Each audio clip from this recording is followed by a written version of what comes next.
Hey guys, it's QuickyBaby and welcome back to World of Tanks, and this time we got the pleasure of watching Juhani28 playing in the top tier French auto-loading heavy tank. Of course, it is the AMX-50B. Now, this has to be one of the most dangerous mobile assassins in the game. It's a lot like the auto-loading French top tier medium tank, the Bat Chantillon. Apart from this, exceedingly larger, very much more heavily armoured, at least frontally, than the Bat Chantillon, and also I'd say capable of dealing a bit more damage in a shorter period of time with the 2.5 seconds unload that this tank has and 400 alpha damage with its 120mm main armament. Now, Juhani28 is trying to do something extra sneaky on this Korean map, Sacred Valley. He's trying to use this location right here to get up into a position where surely the enemy team are only going to be thinking, how did he do that?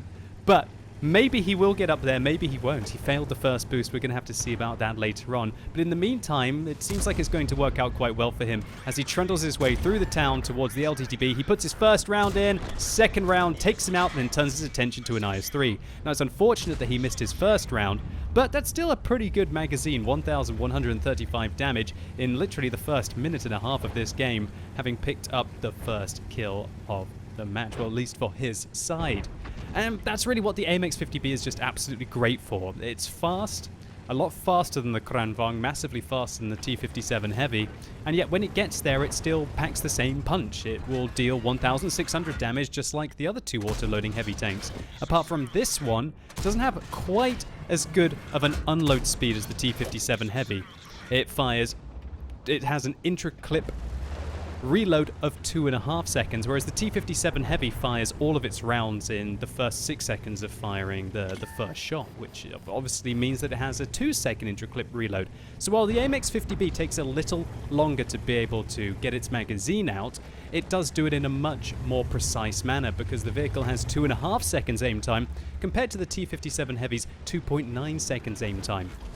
And so that means the AMX-50B at mid to long ranges will actually be able to engage faster and more effectively than the T-57 Heavy if you want to be fully accurate. And this tank is actually exceedingly accurate for a heavy tank. It is 0.35 meters of dispersion at 100 meters distance. That's what accuracy is in World of Tanks. So Juhani puts in a round into the IS-4 at long range, a couple of rounds, and now he fully reloads some APCR rounds here. He is loading the gold and going after this tier 10 German heavy tank, although he ricochets off the front of the turret there. Now he goes for the lower plate, puts one. Now the E100 has over-angled his... He should have shot really the rear of the turret there. There was a chance that round might have been able to ricochet off the angled side armor of the E100's turret there, but Juhani feels that it's more important to get the shots out quickly and then be able to run away. And you know what, this is like Groundhog Day right now. We have seen Juhani go back, try and boost, then figure out there's a more important fish to fry, go fry the fish, and then come back, and then he's going to try and sneak his way up. Alright, first time, second time, maybe third time lucky here. He graces up the ridge, turns his tank to the side, and then he realizes he needs to go backwards and forwards along the width. Oh, he fails, I believe, the third boost here. And again, he turns his attention towards the enemy team, or maybe he's just going to get a much longer run-up.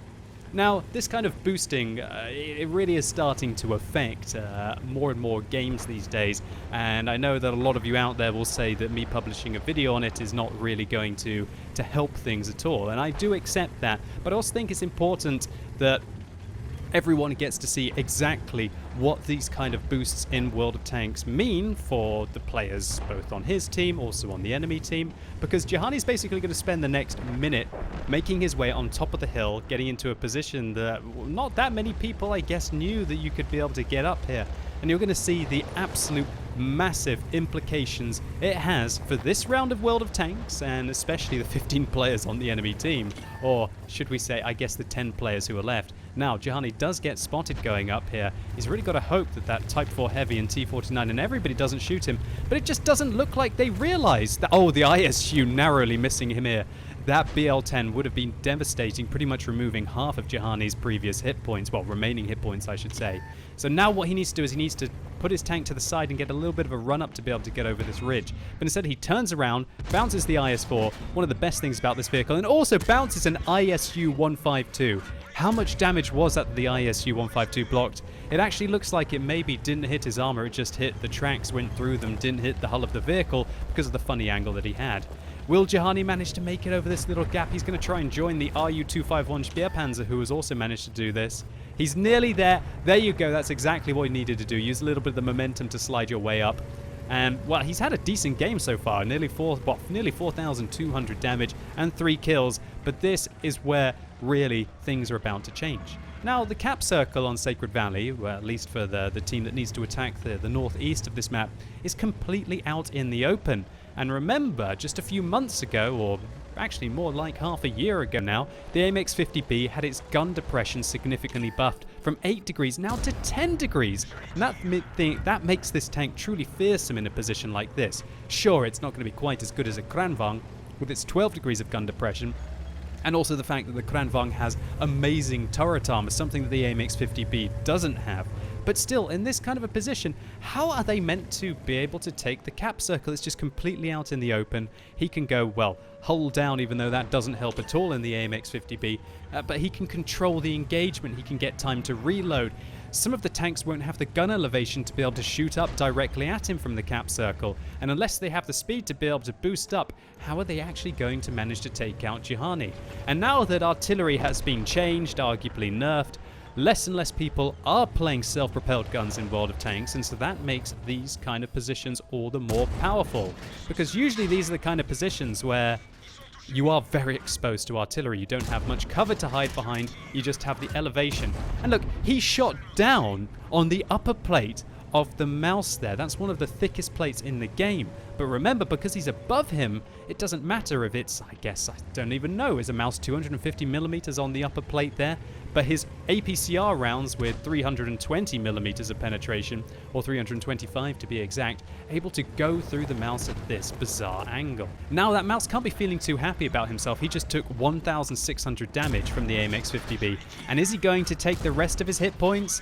That's the 6th penetration, 7th penetration. Is he dead? Well, way to farm, hey? Did he just do the full hit points of that mouse? He very well could have. Gosh, 2 1,600 damage magazines, possibly taking off 3,200 hit points of the mouse, or maybe just a little bit less, if I haven't miscounted, of course. And I'm sure there are going to be people in the comments telling me, well, actually, QuickyBaby, you have done a terrible job at this live commentary business. I think you need to find new employment. Well, okay, I accept that. But let's just focus on what Juhani is achieving in this game, and that is 4 kills, 7,600 damage. That would be a fantastic game by any means, but he does have a lot of vehicles on the enemy team, also some very experienced players that he must take out. Now, he's running low on his premium ammunition, so he's deciding to load a clip of standard rounds. And there are some very heavily armored tanks on the enemy team. The E-75 and the VK-4502B probably going to be able to ricochet these rounds, if, of course, they keep their frontal armor towards him. But if he does shoot down into the upper plate, then, well, who knows what's going to be happening. And even with the standard penetration on this tank, it's 257 millimeters, truly showing you why this is a heavy assassin. So Juhani just seems to have waited for more tanks to be able to come into the cap circle, puts one into the T-49, one into the Black Dog. Maybe they didn't think that he was still up here, but what are these guys doing? They're making such terrible mistakes. Do they not realize the AMX-50B is an autoloader with a rather decent shell reload and excellent accuracy and aim time? And it looks like even the better players on the enemy team there being completely confused about this boost up here. And it'd be interesting to know what you guys as a community think about these kind of positions. It certainly does look like they're a little bit game-breaking, right? And do you think that Wargaming need to address this, or do you think that it's just a clever use of game mechanics? I'll be very interested to know what you all have to think in the comments down below. So Juhani, having just taken apart pretty much most of those 2 tier 8 light tanks, now turns his attention towards the heavies that are below him. And it looks like the Oho is thinking that he can sneak his way up the slope. The E-75 on the enemy team looks like he's either using the 105mm or an 88mm, not quite sure from the first round he took. It is probably, well, still not entirely sure, but it looks like it's 105mm. I don't think an E-75 can actually use an 88 at tier 9. But he is firing APCR rounds, pretty much unnecessary there, as they do go into the side of the AMX-50B. But once again, Juhani penetrates 3 rounds in a row on the Oho, not quite taking him out the game. Bet you wish he had managed to quite finish him off. But this VK4502B just doesn't quite know where to look right now. He's got an RU251 protecting the cap circle, and Jahani's sneaking his way up to see if he can get a shot into the VK. On 1,358 hit points, that means 4 rounds from this 120mm autoloader will be able to take him out in a single magazine. And he's got a long time to be able to make it work. He's got 1 minute and 20 seconds, which will give him more than enough time to engage the C75. So let's see how these AP rounds do against the E75 turret. First one goes in, he over-angles his tank to the side there, trying to escape down the slope, and he gets shut down. Jahani's 7th kill, putting his damage total above 10k now. What a crazy result we are seeing here on Sacred Valley. But it's not over yet. He's still got to be taking out this VK4502B and also the OHO. And I'm just wondering, was he in fact firing APCR rounds at that E75? I didn't quite see. But I noticed he's now only got 1 round left, which might suggest he was firing APCR at that E75. If that was the case, well, I made a mistake.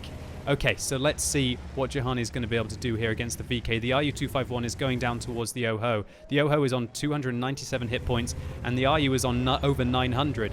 So unless the OHO is using a high explosive gun, he should be able to survive 1 shot from that OHO and be able to finish him off.